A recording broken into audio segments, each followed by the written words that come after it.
Belly fat that shows up after the age of 30 and sticks. You might have experienced this or be currently experiencing it. You might not yet have experienced it, but let me tell you, this affects all women. It doesn't matter who you are. Because what they don't prepare us for is that every single decade of our lives, our hormonal profile changes, our metabolism changes. And no matter what you do, whether you're eating clean, whether you're working out consistently, you will find that what maybe worked in your 20s does not work now. So, why do we store more body fat around our bellies as we get into our 30s and 40s? Or why is it more stubborn to get rid of than it had been previously? That's what this episode is going to break down for you. Science backed. And you're going to walk away understanding exactly what's happening in your body, why what you did before isn't working, and how you can mobilize that stubborn belly fat faster than ever. Even if you're in your freaking 50s, 60s, you've gone through menopause, this is going to give you everything that you need to know. And the first thing that I need you to do is to stop blaming yourself, because we physiologically change and we can't predict these changes. And it's a shame that we haven't been educated about them. But on the surface level, our bodies are very different, completely different blueprint to what had been the case when we were in our teens and our 20s. So hear me out when I say do not blame yourself, but know that it is your duty to take responsibility for the fact that now, because you're listening to this episode, you have the power to change your circumstances that you're in. You might think, oh my God, I've been trying my whole life to lose body fat. But now you are going to understand why you found yourself in the position that you're in and how you can get out of it. So, around your 30s, your early 30s, your body enters what we can call a new hormonal era. And what happens here is that estrogen and progesterone begin to decline, and we become more sensitive to cortisol, which is our primary stress hormone. Why did they not teach us this? Why do they not tell us? I wish they did, because it is so important to understand this. This changes everything. Everything for fat loss, but not only fat loss, for mood, for sleep, energy levels. Your insulin sensitivity begins to drop also. And that has a huge impact on fatigue and energy. This transition becomes even more pronounced as we enter perimenopause.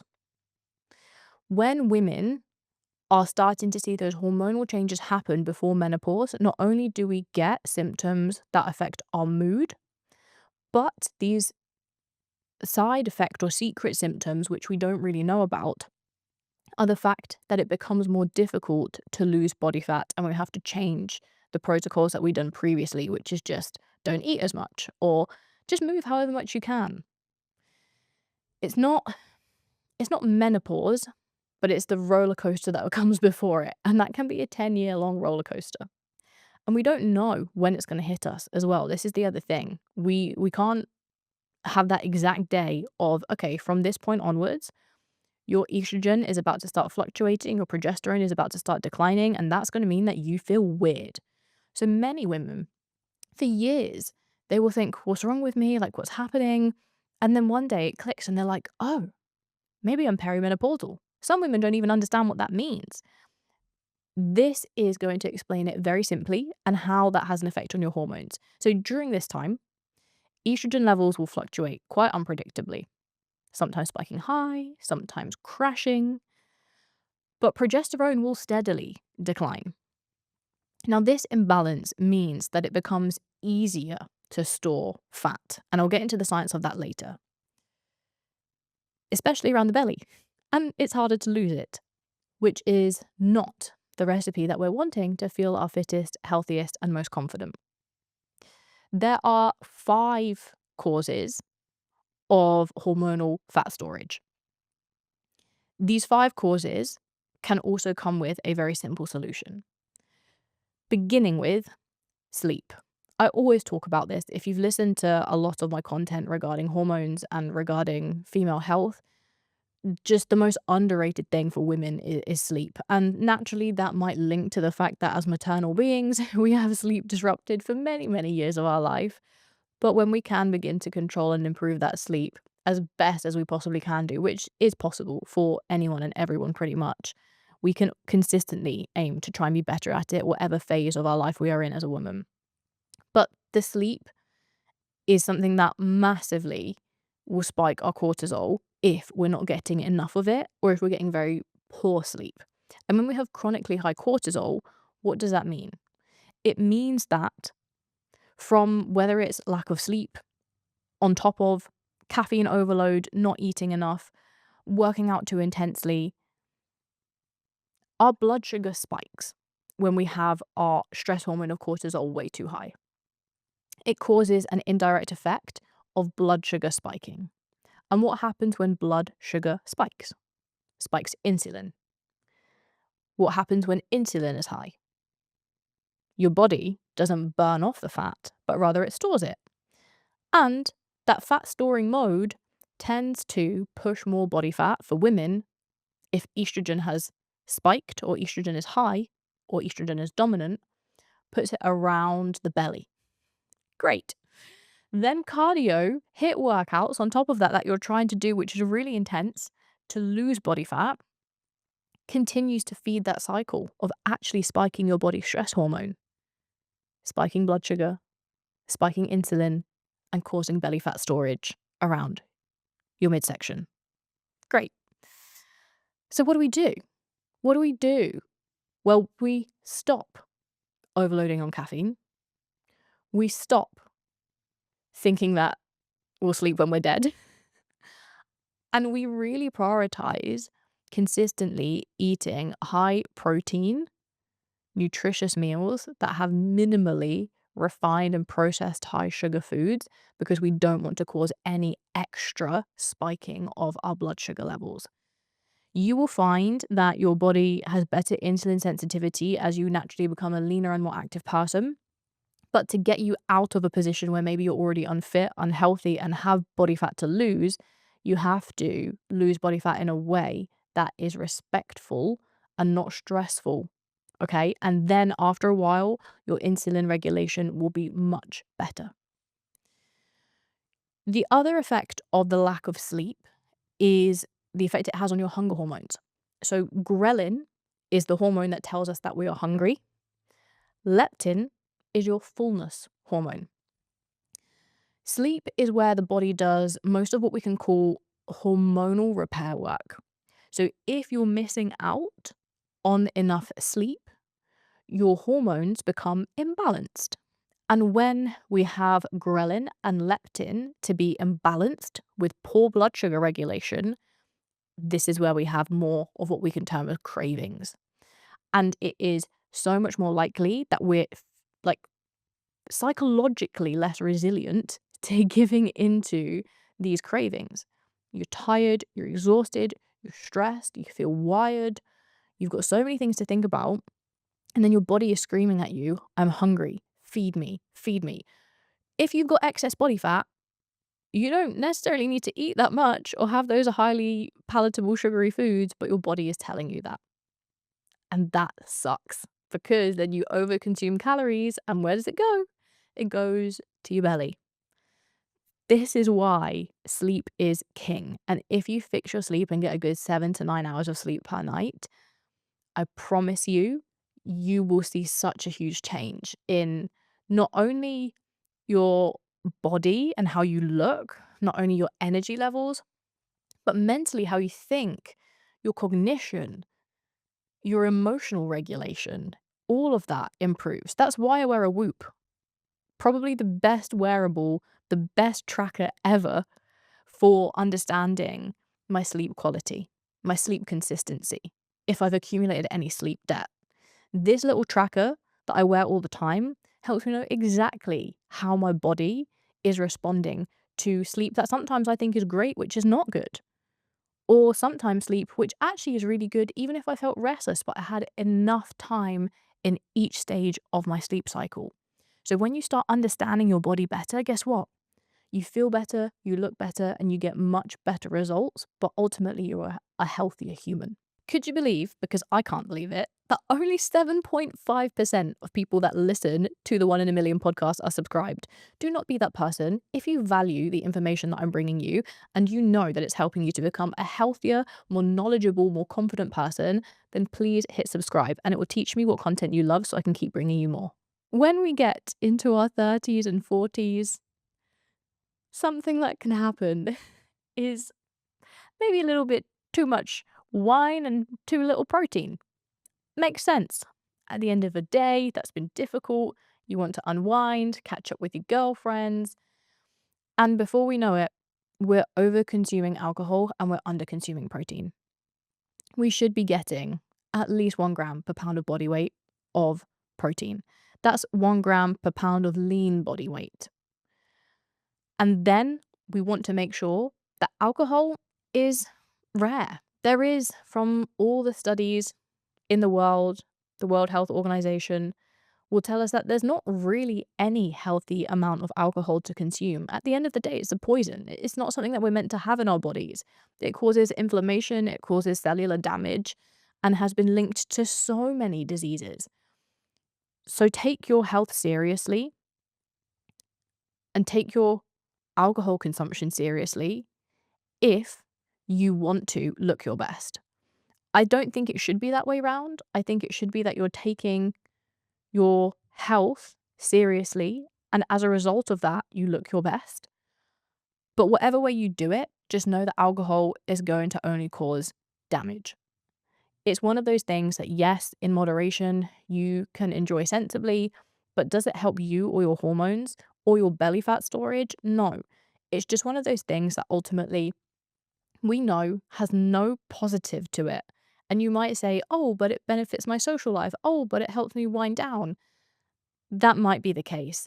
But that is really small in the grand scheme of being a really healthy woman, living for very many healthy years, and also feeling and looking your best.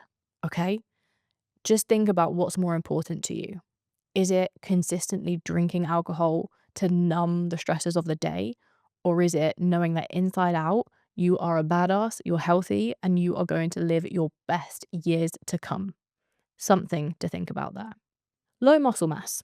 This is as a result of the social media narrative that has been perpetuated from a very long time now that women should be doing cardiovascular activity. They should be doing things that are a little bit more tame compared to resistance training, such as Pilates or yoga or dance and ballet, which is, there's nothing wrong with that whatsoever. But there has to be space for resistance training. Why? Because your metabolism is boosted with the amount of muscle that you have. If you have little muscle, you've got a worse engine. Basically, your body doesn't run off much fuel. If you have much more muscle mass, your body has a much bigger engine, and therefore you require more calories at rest to have a healthy body composition. Not to mention, we were speaking about insulin spiking and that causing fat storage. Muscle, having more muscle, helps to regulate insulin, so you burn more calories at rest.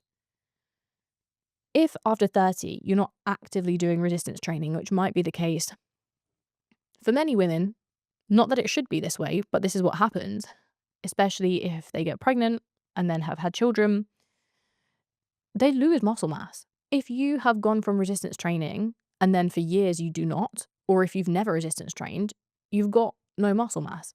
And if you've neglected muscle mass, what happens when you fall over when you're 50 years old? You are going to shatter like a wine glass to the floor. That is so bad. That is something that you can't see now. Maybe if you're in your early 30s, but think about your body in 20 years' time. Frail, fragile, thin. That body will not withstand natural changes in our balance and coordination. It's actually really scary if you were to look at the statistics of how many older people end up being hospitalized or passing away from the fact that they have taken a rough fall and they weren't able to catch themselves or to withstand it because of how weak they've been. For stabilization of blood sugar, for long-term strength, longevity, you need to be lifting weights.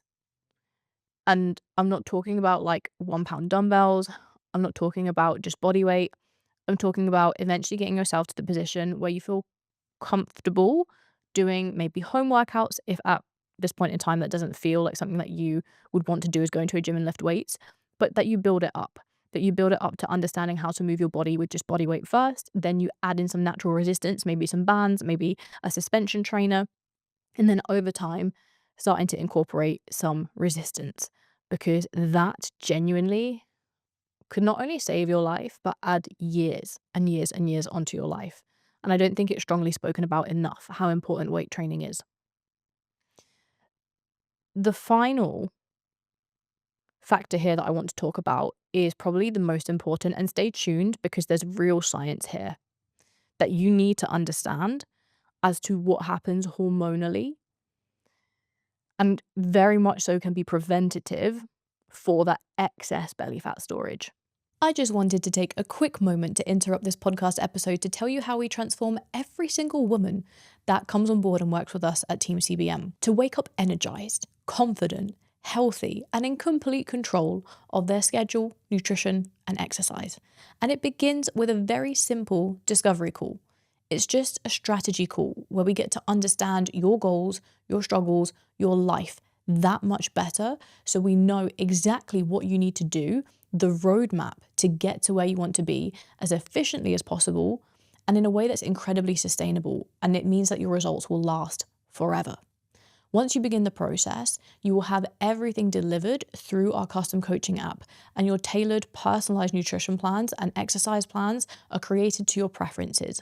Whether that's home training or gym training, perhaps your nutrition could be a flexible meal plan, or it's portion guides or calories and macro targets, but we design and create that together so that it works for you. Beyond that, you will have daily communication with us if you need it, and you will have a weekly video check-in response from your coach discussing any changes and amendments to be made for the following week. We will always review your progress monthly on a monthly progress review call, and it means that your progress and your transformation is fail-proof. It is guaranteed. Beyond coaching, we provide an extensive educational platform where we include webinars, resources, guides, recipe books.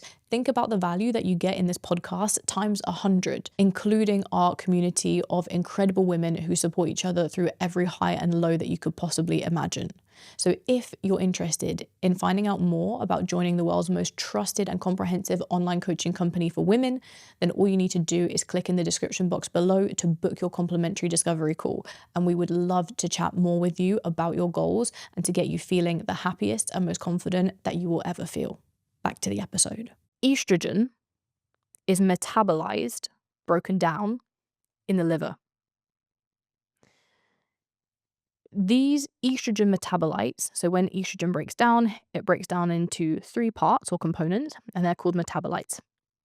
And these metabolites are sent to the gut, okay, to your digestive tract, where they bind to fiber and then are excreted within stool. What does that explain? It explains that fiber is really important so that we can get rid of excess estrogen. Why is excess estrogen bad? Well, if the estrogen goes to your gut, and let's say your gut is inflamed because you keep drinking alcohol and eating shitty foods, you can't clear that estrogen out. Or maybe you're not eating enough fiber. Again, you can't clear those estrogen metabolites out. If you're constipated because you're not eating enough fiber, again, estrogen becomes dominant because it's reabsorbed back into the bloodstream. This is why it's a problem. Number 1, fat storage around the belly, hips, thighs. Obviously, estrogen dominance increases fat storage around those areas, and it makes it more difficult to burn body fat efficiently, even in a calorie deficit. Not only that, but higher estrogen or estrogen dominance means that your mood, that's going to fluctuate. Irritability, anxiety, mood swings. Estrogen impacts neurotransmitters such as serotonin. Too much or poorly balanced means that your mood is going to be all over the place. Brain fog, emotional instability. It is a recipe for you not only looking bad, but feeling mentally terrible. Severe PMS and really heavy periods. Other symptoms such as breast tenderness, bloating, cramps, headaches, irregular periods are all linked to excess estrogen and low progesterone. Sleep disruption, when you have higher estrogen compared to your progesterone, again, Progesterone is a calming hormone. It helps you to sleep deeply, calmly. And if you have very high estrogen, you can have that tired but wired feeling. So, again, we need to be clearing estrogen effectively.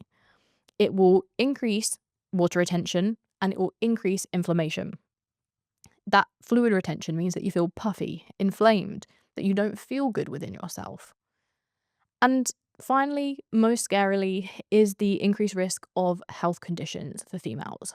So, over time, unaddressed estrogen dominance causes endometriosis, fibroids, breast cysts, thyroid dysfunction, and then hormone sensitive cancers like uterine cancers, breast cancer. So, it's quite scary actually when you think about it. What's naturally happening in our bodies can be exacerbated through our habits of eating poorly, not sleeping enough, over consuming alcohol, exercising too intensely. And then we've got persistent belly fat, PMS, mood swings, risk of female health conditions, poor sleep, and just the quality of our life absolutely tanks.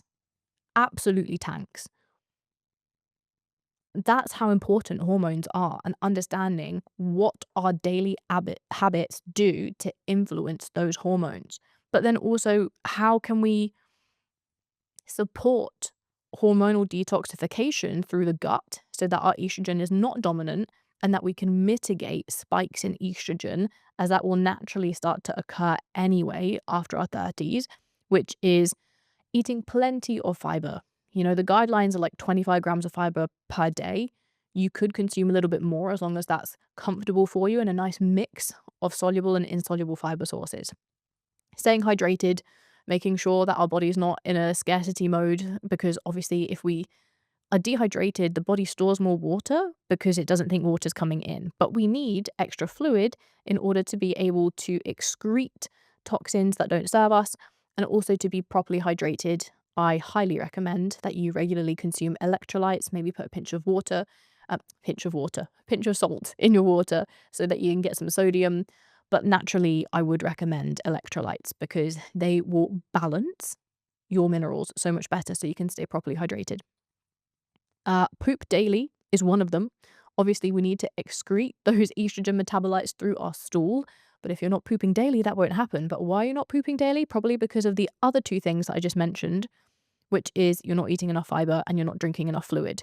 You need fiber to obviously pull stool through your gut, soluble fiber, and you need fluid to lubricate the transportation of stool out of your rectum.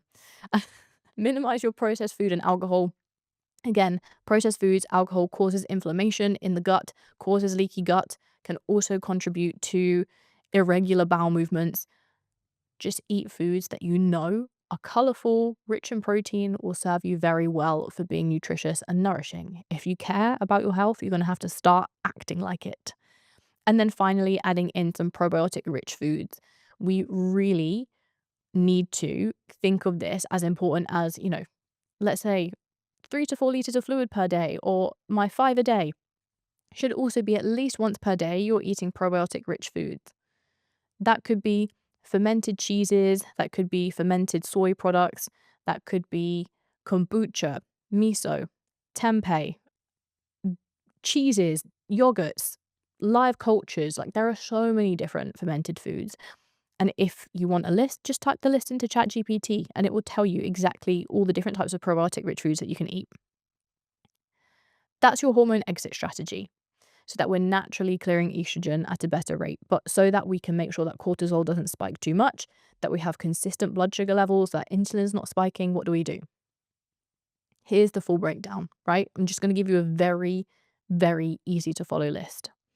Lift weights at least 3 to 4 times per week. Twice per week at very minimum. Walk loads, 10K steps per day. Drink 3 to 4 liters of fluid every single day.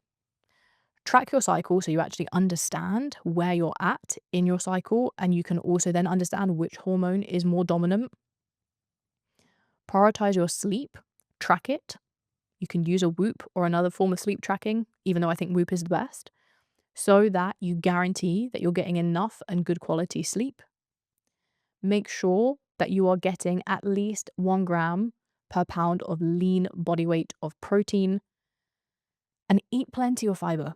Plenty of fiber, nutritious, nutrient dense foods. That's pretty much it. Maybe ditch the all or nothing mindset that's kept you stuck. Maybe stop thinking that you're broken, because you're not. And you ultimately will lose that stubborn belly fat, become less irritable, less tired, less brain foggy, just feel amazing. And I can't wait to hear all about your results, because if you implement these protocols for the next few months moving forwards, your life is really going to change. And the honest truth bomb is, by working smarter and not thinking that more, as in more intense exercise, is better, your body will thank you for that, because more is not better, smarter is better.